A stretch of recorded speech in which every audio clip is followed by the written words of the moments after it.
En el centro del salón se alzaba el pilar de aleación, un bloque de metal tan resistente que ninguna espada lo había atravesado jamás. Durante siglos, había sido la prueba de la Academia. Demuestra tu fuerza contra lo irrompible. Uno a uno, los cadetes se alinearon, cada uno portando un arma destinada a mostrar el orgullo de su especie. Las espadas de plasma silbaban con el calor.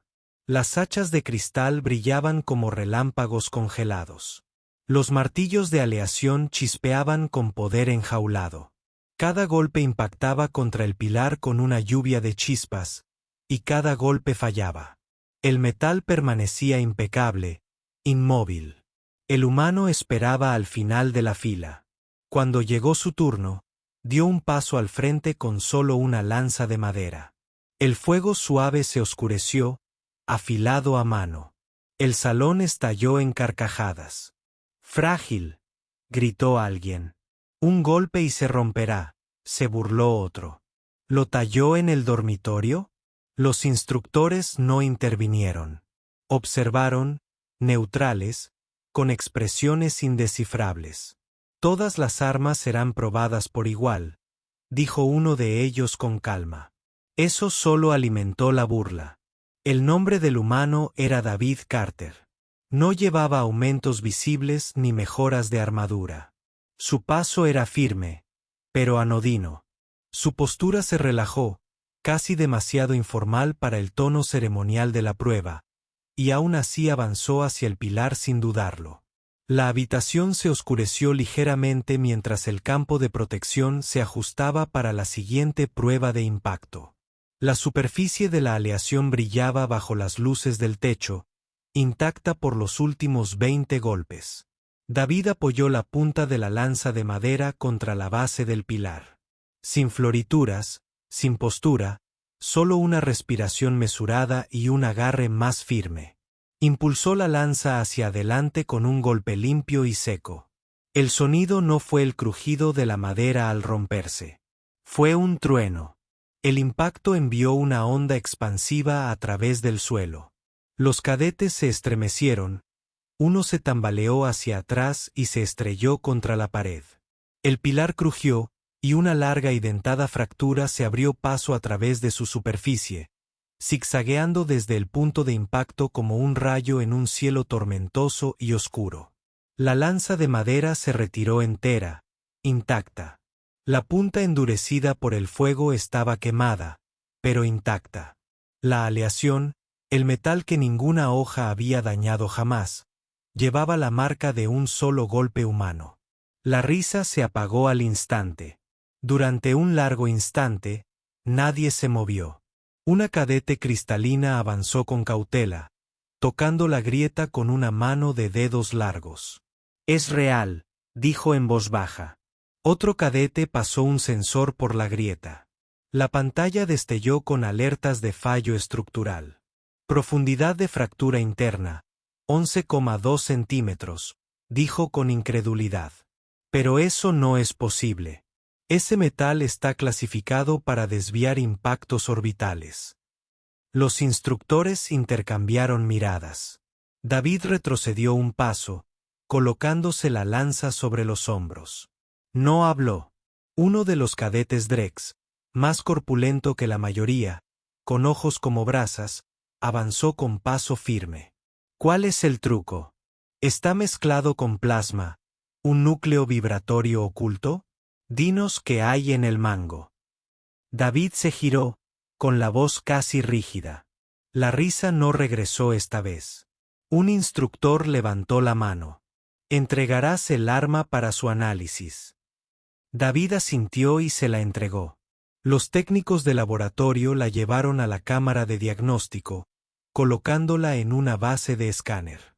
Los cadetes se apiñaron alrededor de la pantalla de observación, observando cómo los datos se desplazaban por la pantalla. «Material orgánico». Uno de los médicos leyó en voz alta. «Madera noble, sin reforzar, punta carbonizada, patrón estándar de endurecimiento por fuego, sin aleación, sin componentes internos, sin rosca sintética». Otro se acercó a la punta de lanza. Ni siquiera estaba tallada con herramientas mecánicas. Esto era, con forma de mano, probablemente con un cuchillo. Volvió a hacerse el silencio. Entonces, silenciosamente, surgió la pregunta que acechaba tras cada mirada. Si el arma no era especial, ¿qué lo era? David fue llevado al ala médica inmediatamente después, no porque estuviera herido, sino porque el protocolo lo exigía. Cualquier cadete que generara lecturas que superaran los umbrales esperados era sometido a una evaluación completa. Se sentó en silencio mientras los robots médicos realizaban los procedimientos estándar. Extracción de sangre, pruebas de reflejos, gammagrafías óseas. La doctora Lekin, médica militar veterana con 40 años de experiencia en traumas de combate, revisó los resultados en silencio. Su brazo, dijo, señalando la tableta, debería haberse dislocado por la torsión del impacto. David arqueó las cejas, pero no fue así. No, dijo ella. No fue así. La cápsula de su hombro es densa. La lectura de ligamentos está sobredesarrollada. La densidad ósea cortical en su humoris es un 50% superior a la normal. Eso no es un aumento. Es natural. Se encogió de hombros. Jugué mucho al fútbol americano de pequeño. Ella lo estudió. ¿Qué hay de tus articulaciones? ¿Alguna lesión previa? 2 fracturas menores. Muñeca izquierda, tobillo derecho, una línea de cabello, una fractura limpia. Completamente curada. Ella abrió su expediente. Ambas lesiones se trataron a sí mismas. Sin terapia regenerativa. Sin cirugía correccional. David esbozó una sonrisa forzada. No tenía acceso. Ella lo miró. La mayoría de nuestros cadetes seguirían en rehabilitación. Estás lanzando lanzas con la fuerza suficiente para romper la aleación de guerra. Él no dijo nada. Ella tocó la pantalla de nuevo. Tienes microcicatrices de bajo nivel y la mayor parte de tus tejidos conectivos, especialmente cerca de la columna y los hombros, adherencias musculares, distensiones antiguas. Tu historial médico está lleno de marcadores de trauma. No amenazan tu vida, pero son constantes. Sí, dijo que eso es normal de donde yo vengo. La doctora Leskin dejó la tableta y por primera vez en una carrera muy larga, no supo qué escribir en el resumen porque todas las lesiones decían que no debía estar de pie. Pero la evidencia decía que nunca había dejado de moverse.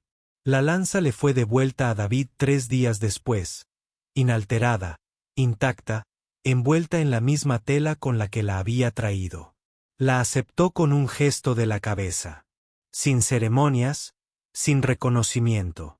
Pero ese día, al recorrer las salas centrales de entrenamiento, las burlas habían desaparecido. Los susurros permanecieron, y todas las miradas lo siguieron, no con diversión, sino con silenciosa cautela, porque ahora nadie se reía de la madera. Ya no. El pilar de aleación fue reparado, o al menos reformado. Los ingenieros reemplazaron el segmento fracturado con una placa nueva fundida directamente del material original. Metal de forja onariano, un compuesto con compresión reticular interna que resistía la disrupción molecular. La misma aleación utilizada en los agujeros de las naves de guerra de clase Dreadnought y los trajes blindados de alta gravedad. Los técnicos actualizaron los módulos de control y añadieron una nueva capa de datos de refuerzo a los observadores de la IA integrados en las paredes de la cámara. El mensaje era claro. El último golpe fue una anomalía. La verdadera prueba comenzaría de nuevo. Se convocó una segunda prueba de fuerza. Sin precedentes. Apenas unas semanas después del primero, el anuncio decía: debido a la ruptura de las expectativas, se requiere una repetición de la secuencia de ataque ceremonial. Todos los cadetes deberán presentar armas de diseño certificado. No se permiten sustituciones. Todos los impactos se registrarán según los estándares imperiales de proyección de fuerza y respuesta material. Pero todos sabían la verdad. Intentaban demostrar que lo sucedido antes no podía volver a ocurrir. La sala de entrenamiento se llenó de renovada expectación. Esta vez no hubo risas. Los cadetes afilaron sus armas en silenciosa concentración. Incluso aquellos que se habían burlado de David la primera vez ahora se tomaban la prueba más en serio. Las armas regresaron. Espadas que zumbaban con vainas de plasma estabilizadas. Hachas revestidas con condensadores de filo de obsidiana. Glaes que usaban distorsiones de microgravedad para ganar impulso en medio del ataque. Todos golpearon. Cada uno dejó su marca, y cada marca fue superficial. Débiles grabados, miradas quemadas. Un cadete, un mamón armado de Sark Prime, asestó un martillazo a 2 manos que hizo resonar la aleación como una campana. El pilar se estremeció, pero resistió. Los datos fluían por los paneles superiores. Velocidad, presión de impacto, retorno vibratorio. Ninguno superaba el umbral que David había establecido. Y cuando llegó su turno, la multitud se movió para darle espacio, no por tradición, sino por instinto. David se acercó con calma, sosteniendo la misma lanza. Sin modificaciones, el mismo hasta oscurecida por el fuego, la misma empuñadura tallada. Los instructores observaban con menos dudas. Más estudio, más inquietud. Una oficial científica táctica en la galería de observación le susurró a su colega: «Vigila la tensión de la placa del suelo». La última vez, la base se movió.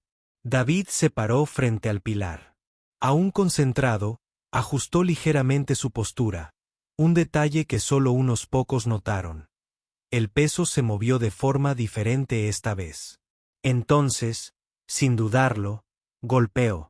El crujido del impacto fue más profundo ahora. Menos trueno, más terremoto. El suelo saltó. Las luces del techo se balancearon. El pilar de aleación crujió audiblemente. Apareció una nueva fractura. No donde había estado la anterior, sino ligeramente más arriba, como si la primera hubiera debilitado la base y la segunda la hubiera seguido. Los monitores emitieron errores. Las líneas de retroalimentación de la IA fallaron a mitad de frase. Durante 8 segundos, todas las pantallas digitales se congelaron y luego se reiniciaron. La grieta se midió a 13 centímetros de profundidad. Y esta vez, se desprendió una astilla de la aleación. No un rasguño, ni una fractura, sino un desplazamiento de material. La sala no habló. Nadie respiró. David retrocedió, colocando la lanza en posición vertical junto a él. Miró a los instructores. «Esta fue más difícil», dijo simplemente. Luego regresó a su lugar en la fila. Se recuperó la astilla de aleación y se selló para su análisis. La lanza se escaneó 2 veces más, esta vez con disección molecular y mapeo de resonancia. Los resultados fueron la misma madera, aumentada, sin núcleo interno. La única diferencia fue que esta vez la punta se había ennegrecido un poco más por el calor y la tensión. Los análisis biométricos de David mostraron niveles elevados de ácido láctico y microdesgarros menores en el deltoides y el pectoral izquierdos. Nada grave. Llamaron a un médico. «No deberías volver a golpear así», dijo, inspeccionando su hombro. «Estás a punto de romperte el tejido». Él asintió. «Lo sé. Lo dejaré descansar». Le hizo una ecografía músculo-esquelética. «Tienes tendones inflamados. Necesitarás al menos 10 días de carga reducida. Nada de movimientos por encima de la cabeza». La miró. «No puedes conseguir eso en 4. No a menos que quieras una debilidad permanente en la articulación». Suspiró. «Isla Teñid». El médico añadió una nota a su historial. «Técnicamente, Estás en la banca durante los ejercicios de resistencia. Me lo imaginé, dijo. Hizo una pausa, estudiando su brazo de nuevo. ¿Has entrenado con este tipo de estrés antes? Más de una vez. Sin tratamiento de acondicionamiento, sin suplementos, sin refuerzo osteoarticular. Ninguno. Dio un paso atrás y por primera vez lo miró como otros empezaban a hacerlo, no como una anomalía, sino como una variable. La academia no podía decidir qué hacer con él. No había infringido ninguna norma. Su arma estaba dentro del reglamento. Sus acciones siguieron el protocolo. Su historial médico mostraba que había aceptado el tratamiento cuando se le había aconsejado. No había ocultado nada. Acababa de golpear y algo se había roto que no debía. En una reunión del consejo al día siguiente, uno de los instructores superiores revisó las imágenes del golpe a cámara lenta. He visto impactos superdensos. He visto impactos de compresión por oleada de plasma. Esto tampoco lo es. Otro instructor, con los brazos cruzados, preguntó. ¿Entonces qué es? El oficial científico respondió sin apartar la vista de la pantalla. Es la intención. La grabación se revisó en silencio de nuevo. Fotograma a fotograma. La posición del pie de David, el agarre de su mano izquierda, el ángulo de rotación de su hombro, la aceleración del empuje. Cada movimiento se registraba con tal control práctico que más que potencia parecía inevitable. No había movimiento desperdiciado, ninguna floritura, solo función. Pero la función no debería haber sido suficiente. Ni contra una aleación forjada para absorber explosiones cinéticas, ni contra metal de guerra, y ciertamente no de un hombre que sostenía un palo de madera. Una semana después del segundo golpe, la academia comenzó a recibir visitantes. Ni cadetes, ni oficiales, sino observadores. De las fuerzas de defensa planetaria, los comandos de ingeniería naval y las divisiones de ciencias de los materiales. No hablaban con los cadetes. No llevaban insignias, pero observaban, especialmente David. Se mantenían en plataformas de observación durante los ejercicios, en silencio tras visores polarizados, grabando cada movimiento. Solicitaban superposiciones biométricas, grabaciones de combate a cámara lenta, análisis en primer plano de la tensión del tendón bajo alta repetición.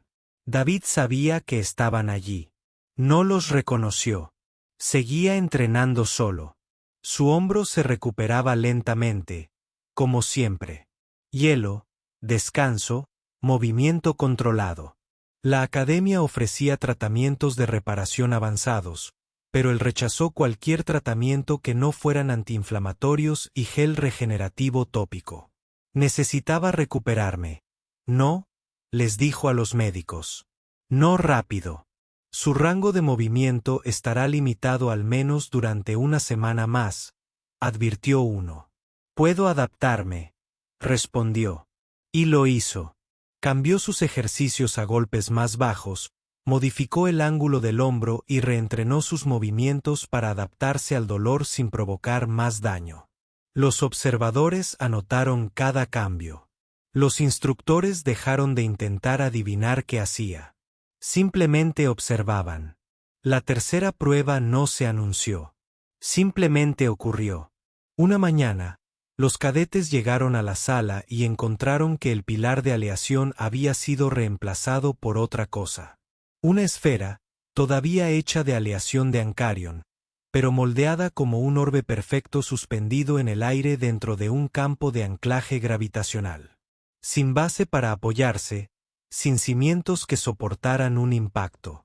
El desafío no era solo golpearla. Era afectarla en absoluto. Nadie lo había intentado hasta entonces. Los instructores no pronunciaron discursos ni órdenes. Simplemente se giraron y dijeron, voluntarios. Nadie se movió. Entonces David dio un paso al frente. Sin lanza esta vez, solo él mismo. Se acercó a la esfera, La observó desde todos los ángulos, extendió una mano y golpeó la superficie. No hubo reacción. Retrocedió. ¿Me dan un golpe?, preguntó. Un instructor asintió. Igual que antes. Se giró el hombro suavemente, todavía dolorido, aún sin toda la fuerza. Luego se dio la vuelta y se alejó. Regresó 5 minutos después con una lanza nueva, similar a la primera, de madera oscurecida por el fuego. La punta era más afilada, más fina. Brillaba tenuemente, no con aleación, sino con aceite. Tratado, endurecido. Se paró frente al orbe flotante. Respiró hondo y se abalanzó. El golpe fue más rápido que antes, más corto, más compacto. Sus pies apenas se movieron. Su cuerpo no se comprometió del todo. Solo un chasquido limpio. El sonido fue diferente esta vez. No un trueno, sino una resonancia. El orbe tembló en su lugar. No visiblemente, no a simple vista, pero el campo gravitatorio brilló. Los sensores que lo rodeaban parpadearon. Un zumbido sordo resonó desde el interior de las paredes de la cámara. Entonces el orbe se movió menos de 1 milímetro, pero se movió. Una alerta roja apareció en el monitor. El campo de anclaje se desestabilizó. Los ingenieros se congelaron. Ningún arma había registrado jamás suficiente fuerza en un flotador de aleación como para activar una advertencia de retroalimentación gravitacional. Y, sin embargo, aquí estaba, causada por un hombre con una lanza de madera. El impacto había transferido energía a una masa flotante sujeta por uno de los sistemas de anclaje más estables de la galaxia. No se había roto, sino que se había interrumpido. Los instructores suspendieron la prueba de inmediato. El orbe fue sellado y retirado. Se solicitó de nuevo la lanza de David para su estudio. La entregó sin comentarios. El asta fue escaneada.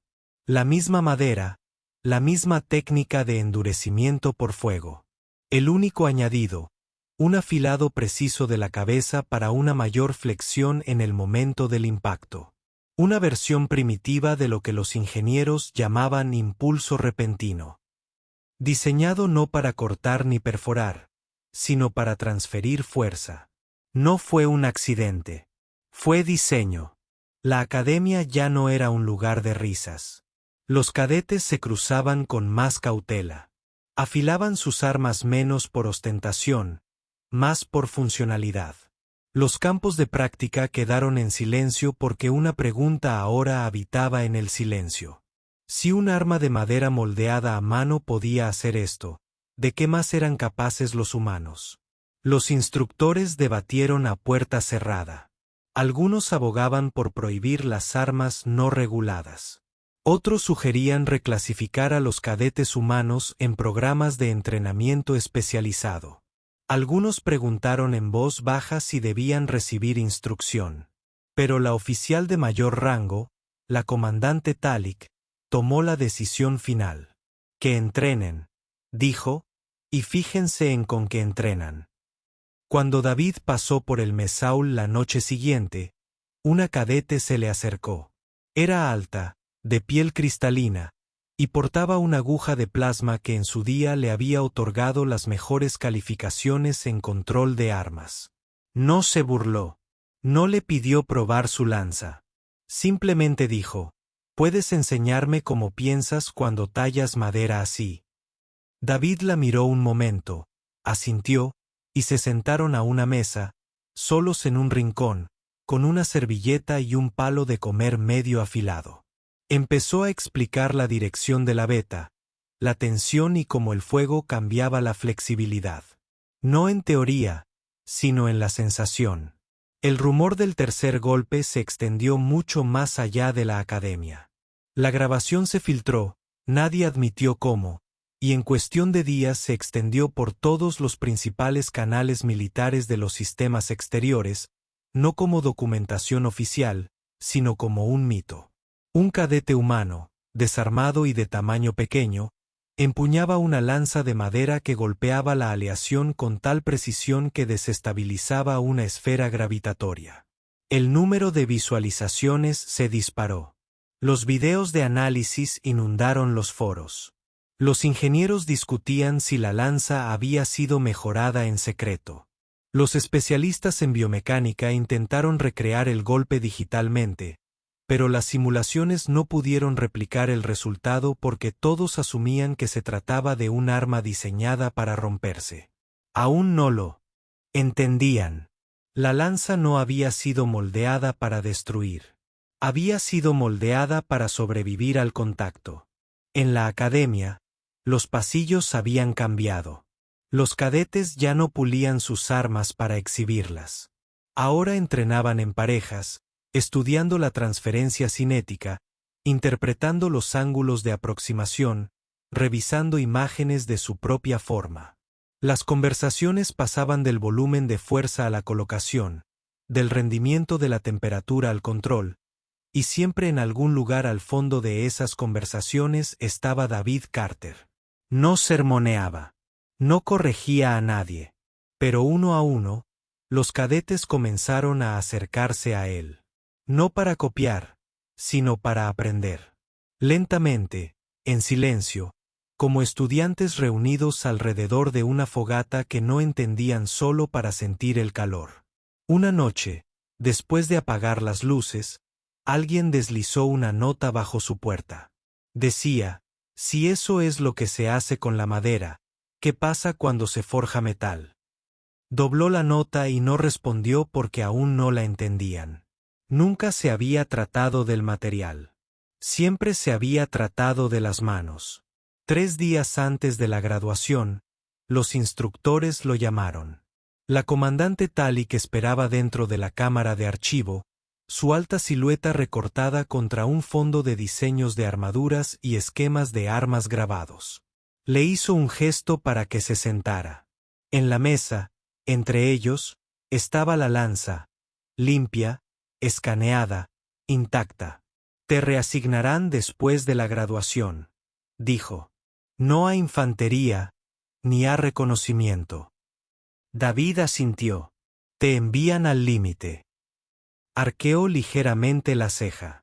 Cuerpo de Ingeniería y Supervivencia Fronteriza, aclaró. Construimos de la nada. Mundos muertos, atmósferas tenuemente enrarecidas, ruinas. Estarás ahí fuera con menos recursos que esta lanza. David no parpadeó. Me suena. Giró la lanza lentamente sobre la mesa. Hay gente que todavía cree que hiciste trampa. Yo no. Lo sé, dijo. Pero no es eso lo que temen. Él ladeó la cabeza. Temen que no necesitaras hacer trampa. Ella levantó la vista, encontrándose con sus ojos. Han pasado generaciones construyendo armas con suficiente energía para romper lunas. Y tú entraste con un trozo de tierra, tratada al fuego, tallada a mano, sin aleaciones, y rompiste lo irrompible. Hizo una pausa. Así que dime, honestamente, ¿qué crees que hizo que esa lanza funcionara? David bajó la mirada hacia el arma, la veta de la madera, la línea de la conicidad, los lugares donde el hollín no se había borrado del todo. Luego dijo, presión, intención, práctica y paciencia. Ella esperó. No es solo una herramienta, añadió. Es lo último que haces cuando te quedas sin todo lo demás. Cuando llega el frío, cuando tienes hambre, cuando solo queda un árbol y nada más se interpone entre tú y lo que sea que haya ahí fuera, levantó la vista. Los humanos no fabricamos armas para presumir. Las fabricamos para seguir adelante. La comandante Talik asintió. Quería oírtelo decir, dijo. Luego le acercó la lanza. Tómala. El laboratorio no quería devolvérsela. Pero les dije algo que creo que entenderás. David tomó la lanza, cerrándola con la familiaridad del recuerdo. ¿Qué les dijiste?, preguntó. Que no es solo un arma, se puso de pie. Es una historia. El día de la graduación llegó bajo un cielo cobrizo. La ceremonia fue breve. Cadetes llamados por su nombre. Se desplegaron pancartas, se entregaron los certificados finales. No hubo saludos. La academia creía en la acción, no en la actuación. Pero cuando llamaron a David, la sala quedó en silencio. Ni susurros, ni burlas, ni confusión, solo silencio. Y entonces, tras un largo suspiro, los 3 primeros cadetes junto a los que entrenaba dieron un paso al frente, sin decir palabra, para estar junto a él. Uno sostenía un bastón ceremonial, ahora con marcas de agarre en forma de mano. Otro llevaba un arco recién tallado, de curva imperfecta pero fuerte. El tercero no portaba ningún arma, solo manos callosas. Permanecieron hombro con hombro, no en formación, sino en señal de reconocimiento. Nadie más necesitó decir una palabra. Esa noche, el pilar de aleación fue retirado de la sala de entrenamiento. Había permanecido en pie durante 4 siglos. Ahora, mostraba grietas de una lanza. Eso nunca debería haber importado. Pero sí, porque por primera vez, la prueba no se trataba de quien golpeaba con más fuerza. Se trataba de quien entendía por qué golpear. David Carter partió a la mañana siguiente. Sin desfile, sin escolta, solo una lanzadera, un uniforme nuevo y una caja de transporte que contenía algo fuera de lo reglamentario. La lanza, la misma madera, las mismas manos, sin pulir, sin mejoras. Y mientras la escotilla se sellaba y la nave se elevaba de la plataforma de la academia, un último susurro resonó entre los cadetes reunidos. Si eso es lo que hacen con la madera, ¿qué pasa cuando toman armas de verdad? Nadie respondió, porque ahora entendían. No se trataba del arma. Nunca lo había sido. Se trataba de quienes la moldearon y de lo que elegían para golpear cuando importaba.